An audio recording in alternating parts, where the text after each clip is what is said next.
आज हम curiosity class 8 chapter 2 the invisible living world beyond our naked eye का part 2 video start करेंगे।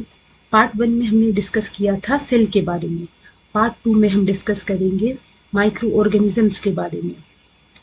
What are micro organisms? Micro organisms they are also living organism. हमने discuss किया था ना cell के अकॉर्डिंग, सेल नंबर के अकॉर्डिंग ऑर्गेनिजम्स को दो टाइप्स में क्लासिफाई किया जा सकता है, unicellular and multicellular. Unicellular organisms are made up of single cell and multicellular organisms are made up of many cells. पर ये जो माइक्रो ऑर्गेनिजम्स होते हैं ये इतने छोटे होते हैं, they are very tiny organism, they are very small organism which cannot be seen through our naked eye. These microorganisms, they are very small and we cannot see them through our naked eye. Then how we can see them? We can see them with the help of microscope. Microscope एक ऐसा device है जिसकी मदद से हम micro organism को देख सकते हैं। अब माइक्रो ऑर्गेनिज्म बहुत सारे डिफरेंट टाइप्स के हो सकते हैं, जैसे virus, bacteria, protista, protista means protozoa, fungus and algae. इस वीडियो में हम इनके बारे में थोड़ा थोड़ा डिस्कस करेंगे। First, bacteria. बैक्टीरिया हमारे ये जो माइक्रो ऑर्गेनिज्म होते हैं ये कहीं भी सर्वाइव कर सकते हैं, ये हर जगह होते हैं। They can survive in all conditions, चाहे गर्म हो चाहे ठंडा हो या किसी भी एडवर्स क्लाइमेटिक कंडीशन में भी ये सर्वाइव कर सकते हैं। बैक्टीरिया, ये बैक्टीरिया सिंगल सेल्ड होते हैं जिसे हम कहते हैं unicellular bacteria. They are unicellular, unicellular single celled हैं। बैक्टीरिया कहीं भी सर्वाइव कर सकते हैं। आप इसका स्ट्रक्चर देखोगे, इसके आउटर लेयर में आप कैप्सूल देख रहे होंगे, ये कैप्सूल इसे प्रोटेक्शन प्रोवाइड करता है। तो and also some bacteria also having cell wall, cell wall they it also provide protection. In the center you can see the thread like structure which is called nucleoid. ये इसका genetic material है जिसे DNA भी कहते हैं, deoxyribonucleic acid. This is for flagellum and pili, this is for locomotion. with the help of flagellum this bacteria can move from one place to another place. Single cell से ही ये सारी activity करता है। ये unicellular है and this is also bacteria, it is also prokaryotic. Prokaryotic, prokaryotic का मतलब क्या होता है? Pro means early, pro means early, कैरियोन means nucleus, early nucleus. Bacteria यही थे जो पहले अर्थ पर जब लाइफ ओरिजिनेट हुआ तो ये पहले लिविंग ऑर्गेनिज्म थे जो अर्थ पे आए। तो प्रो मीन्स अर्ली न्यूक्लियस, यानी इनका न्यूक्लियस वेल डेवलप नहीं है।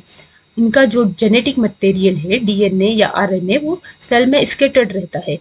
बाकी ऑर्गेनिजम्स होते हैं जो जिन्हें हम कहते हैं यूकेरियोट्स, जिनके बारे में अभी हम आगे अदर कैटेगरीज जो माइक्रो ऑर्गेनिजम्स है उनमें डिस्कस करेंगे। तो बैक्टीरिया क्या है? प्रोकैरियोटिक है, यूनिसेलुलर है and there are many types of bacteria. Many examples, rhizobium. Rhizobium, rhizobium किस में मदद करता है? ये आपने नाइट्रोजन साइकिल सुना होगा, नाइट्रोजन फिक्सेशन सुना होगा। It helps in nitrogen fixation. ये रूट में रहती है जो नाइट्रोजन फिक्सेशन में मदद करते हैं, जिसके बारे में हम आगे डिस्कस करेंगे। बैक्टीरिया की बहुत सारे साइजेस भी होती हैं, शेप्स भी होती हैं। Some shapes are these, cocci, rod shaped, spiral shape, vibrio, बहुत सारे डिफरेंट शेप के बैक्टीरिया पाए जाते हैं। Second category of micro organism is protozoa. Protozoa, pro means early, zoa means animals, ये अर्ली एनिमल्स हैं। Paramecium, this is पेरामीशियम।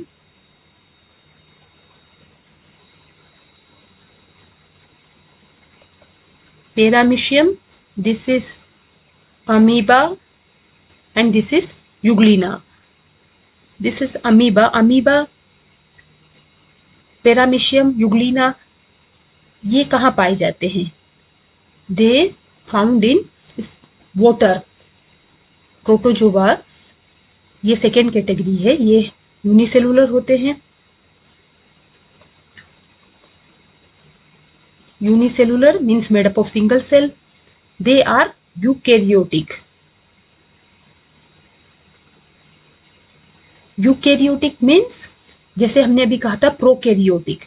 Pro means early nucleus, मतलब जो पहले जब न्यूक्लियस आया था तो उसके चारों ओर मेम्ब्रेन नहीं थी और जो डीएनए आरएनए था वो स्कैटर्ड था. बट आप यहाँ देख सकते हो जो न्यूक्लियस है वो कैसा है? यूकैरियोटिक है. न्यूक्लियस के चारों ओर बाउंड्री है जिसे हम कहते हैं न्यूक्लियर मेम्ब्रेन. Nuclear membrane.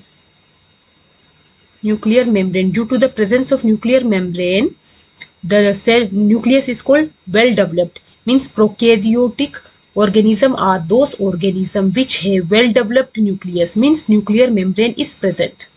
और prokaryote में nuclear membrane is not present. Their genetic materials are scattered in the cell. वो बिना nuclear membrane के होती है प्रोकैरियोट्स में, जैसे बैक्टीरिया. बट प्रोटोजोआ से लेकर बाकी सारे कैटेगरी किस में आएंगे? यूकैरियोट्स में आएंगे. That is the structure of amoeba. इसमें आप बाकी जो हमने सेल में स्ट्रक्चर पढ़ा था आप इसमें भी आप उनको ऑब्जर्व कर सकते हैं. जैसे ये है सेल मेम्ब्रेन,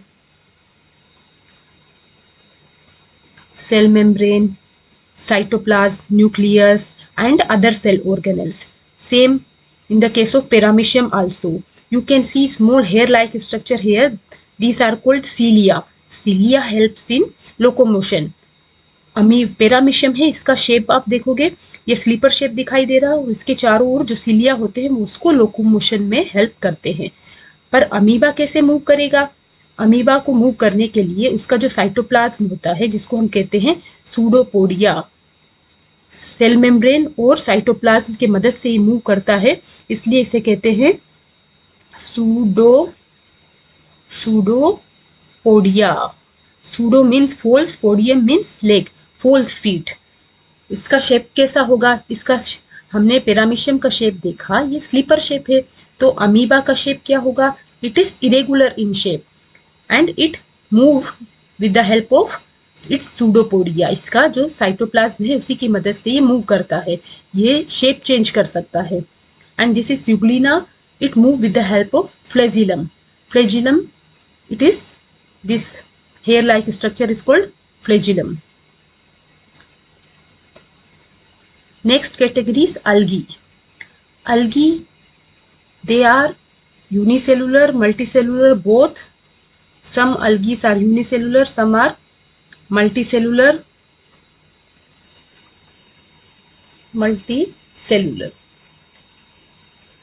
ये सारे कैसे होंगे? यूकैरियोटिक होंगे.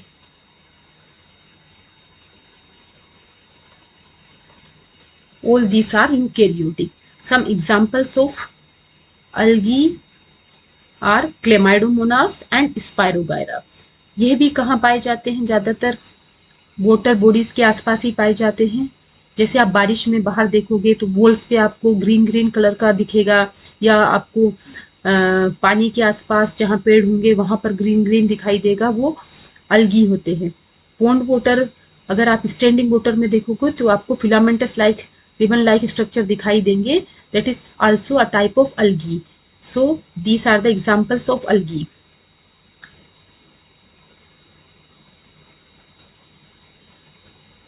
Next is fungus.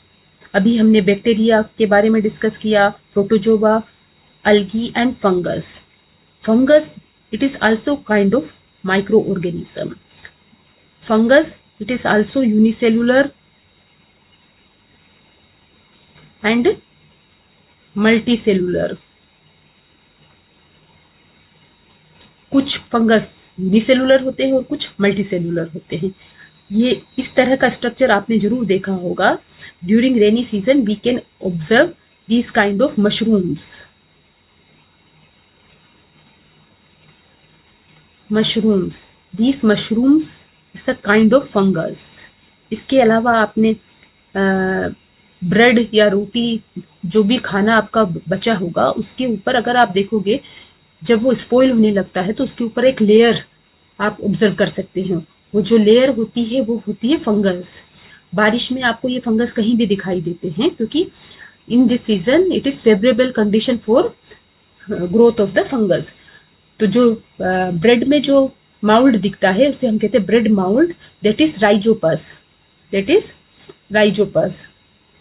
Rhizopus that is unicellular, rhizopus होता है वो यूनिसेलुलर होता है। ये this is sporangium like structure, inside the sporangium many spores are formed. आपने 7th क्लास में रिप्रोडक्शन चैप्टर में एसेक्सुअल रिप्रोडक्शन के टाइप में आपने स्पोर फॉर्मेशन डिस्कस किया होगा in rhizopus. Rhizopus is a kind of fungus. These spores when this the wall of the sporangium break and the spores comes out and it spread and when they get suitable condition they grow। ये जो spores होती हैं ये हवा में हर जगह present होते हैं, जब इन्हें सुटेबल कंडीशन मिलता है तो ये ग्रो करने लगती है। इसलिए ये माइक्रो ऑर्गेनिज्म आपको दिखाई नहीं देते, बट जो हम फूड वेस्ट या जो भी खाना हमारा बच जाता है वो धीरे धीरे स्पॉइल होने लगता है due to the growth of fungus. This is rhizopus, rhizopus. This is also called bread mould and this is mushroom, this is multicellular and this is unicellular। next category is virus। अगर जैसे आपको पूछा जाता है कि what are the categories of micro organism, तब पहले आप मेंशन करोगे bacteria, protozoa, fungus, algae. Virus it is also kind of micro organism but it is just like non living. ये आधा आपको नॉन लिविंग की तरह बिहेव करते दिखेगा और sometime it behave like living. जब ये बाहर होते हैं, हमारे चारों ओर होते हैं, तो ये किसी भी होस्ट की बॉडी के बाहर ये नॉन लिविंग की तरह बिहेव करता है। जब ये किसी वायरस से किसी के बॉडी के अंदर एंटर करता है, जिसे हम कहते हैं होस्ट, वो प्लांट भी हो सकता है, एनिमल भी हो सकता है या अदर माइक्रो ऑर्गेनिज्म भी हो सकते हैं। जब वायरस उनके बॉडी में प्रवेश करता है तो वहां जाकर वो मल्टीप्लाई करता है, रिप्रोड्यूस करता है। इसलिए इसे half living and half non living भी कहते हैं। वायरस हमारे बहुत सारे आपने डिजीज सुने होंगे जो वायरस से होते हैं, जिनके बारे में हम नेक्स्ट चैप्टर में डिस्कस करेंगे। This is the some examples of virus. अभी आपने कोविड-19 के समय सुना होगा, कोविड-19 का वायरस कोरोना वायरस है ना, वो भी एक तरीके का वायरस है। That is tobacco mosaic virus, that is adenovirus, influenza virus. इन सब ये सब डिजीज फैलाते हैं, ये पैथोजन भी है और ये डिजीज कोजिंग वायरस है।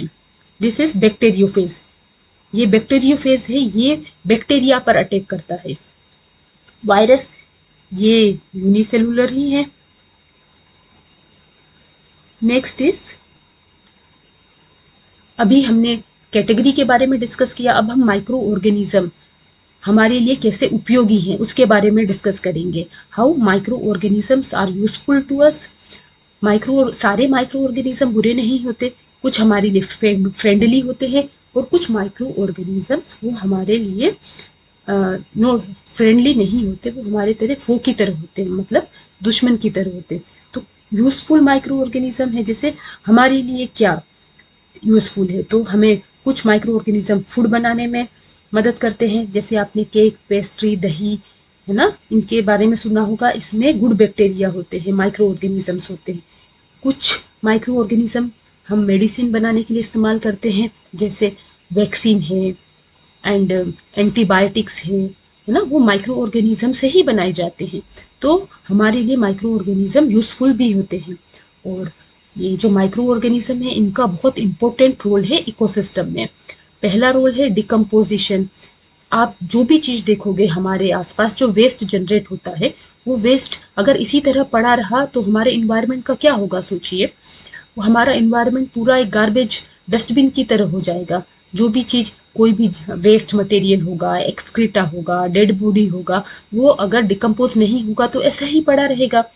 तो ये माइक्रो ऑर्गेनिज्म सभी चीज़ों को डिकम्पोज करने का काम करता है, सड़ाने गलाने का काम करता है। कोई भी चीज़ आप फेंकते हो बायोडिग्रेडेबल होते हैं ना, मतलब कि वो लिविंग ऑर्गेनिज्म यानी माइक्रो ऑर्गेनिज्म उन्हें सड़ा गलाकर सॉइल में कन्वर्ट कर देती है। तो ये हमारे इन्वायरमेंट को क्लीन करने का भी काम करते हैं।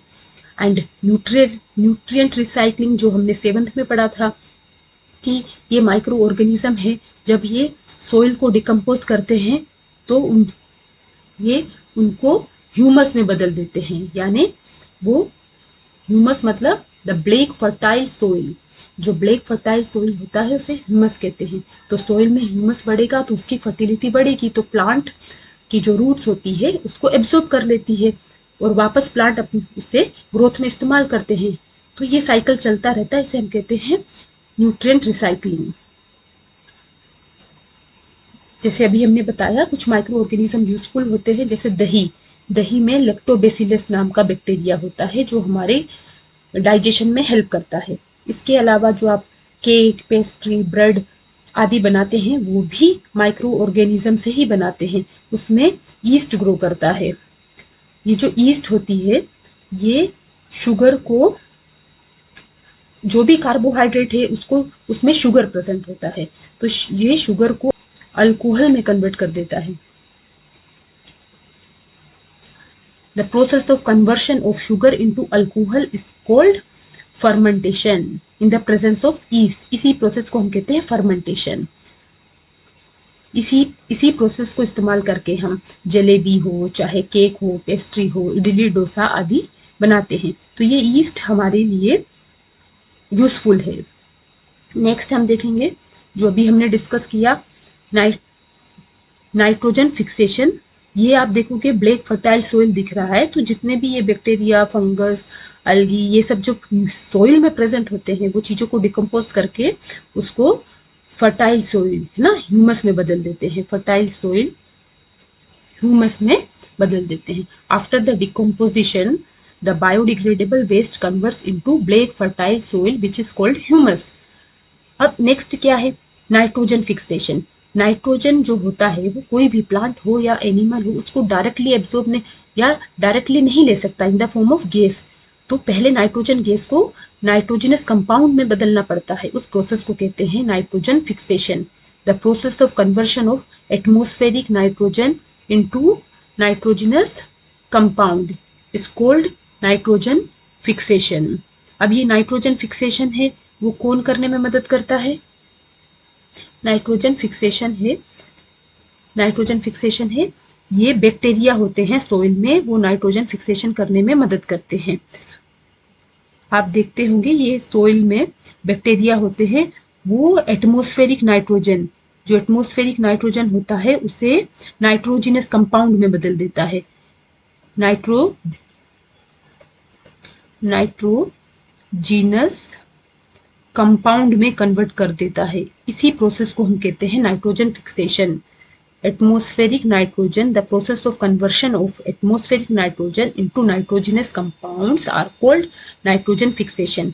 सो the bacteria and micro organism helps in nitrogen fixation. अभी हमने बताया था नाइट्रोजन फिक्सेशन में कुछ प्लांट्स होती है, उनकी जो रूट्स होती है उसमें राइजोबियम नाम का बैक्टीरिया होता है, वो जो रूट नोड्यूल बना के रहता है। ये बैक्टीरिया नाइट्रोजन फिक्सेशन करने में मदद करता है। क्लास 7th में आपने इसको राइजोबियम के बारे में पढ़ा था। सिम्बायोटिक एसोसिएशन में, सिम्बायोटिक एसोसिएशन के एग्जाम्पल में आपने the root of the leguminous plant and rhizobium है ना, इसके बारे में डिस्कस किया था। ये जो राइजोबियम है ये प्लांट के लिए नाइट्रोजन फिक्सेशन करके देता है, बदले में प्लांट इसको अपने रूट में रहने की जगह देता है और फूड भी प्रोवाइड करता है। It provide food and shelter to the bacteria and bacteria helps in the nitrogen fixation. Next, अभी हमने जैसे डिस्कस किया कि ये हमारे लिए कैसे यूजफुल हैं, लेकिन कुछ माइक्रो ऑर्गेनिज्म वो हमारे लिए हार्मफुल भी है। कैसे, जो भी हमारा फूड आइटम्स होते हैं वो डिकम्पोज हो जाते हैं ना, you can see these fungus है ना, ये क्या हो रहा है, स्पॉइल हो रहा है, तो फूड स्पॉइलेज है ना, this is due to micro organism. So how microbes micro organism को माइक्रोब्स भी कहते हैं। दे अफेक्ट अस, है ना। तो ये जो हमारा खाना वगैरह होता है वो इनको डिकम्पोज कर देता है।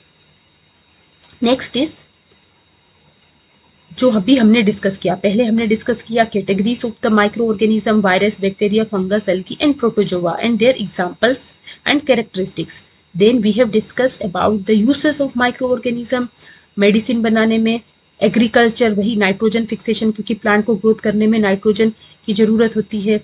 In industries also this microorganism are used, जैसे मेडिसिन बनाने में है, वैक्सीन बनाने में है, और अदर प्रोडक्ट भी जैसे ब्रेड, अल्कोहल वगैरह बनाने में भी माइक्रो ऑर्गेनिज्म का यूज किया जाता है। Daily life also we use micro organism, जैसे हम कर्ड बना रहे हैं एटसेट्रा, है ना।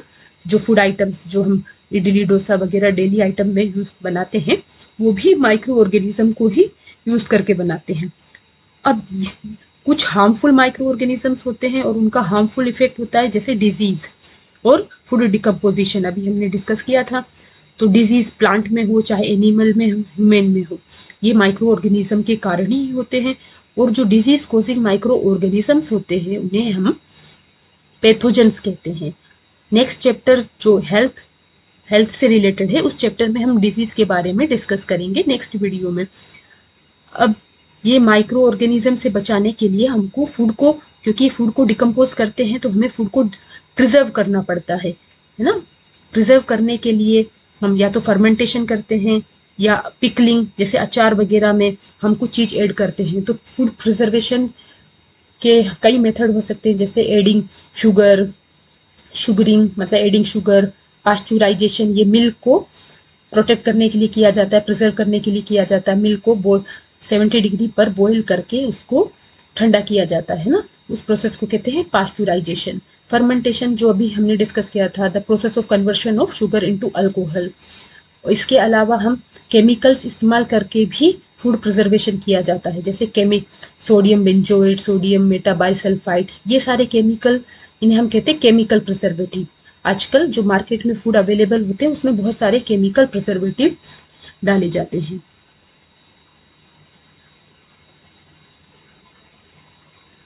अभी हमने माइक्रो ऑर्गेनिज्म के बारे में पढ़ा, उनका कैटेगरी वगैरह हमने डिस्कस किए। ये जो साइंटिस्ट हैं इनका नाम है श्री आनंद मोहन चक्रवर्ती। ये माइक्रोबायोलॉजिस्ट है। माइक्रोबायोलॉजिस्ट क्या होते हैं? जो माइक्रो ऑर्गेनिज्म की स्टडी करते हैं।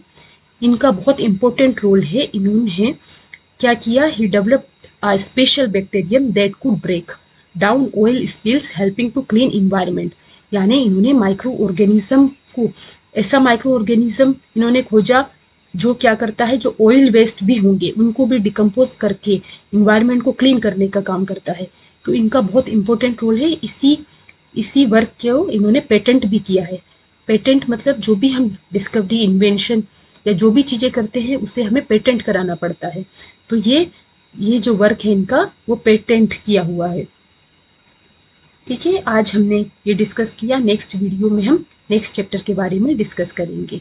Thank you.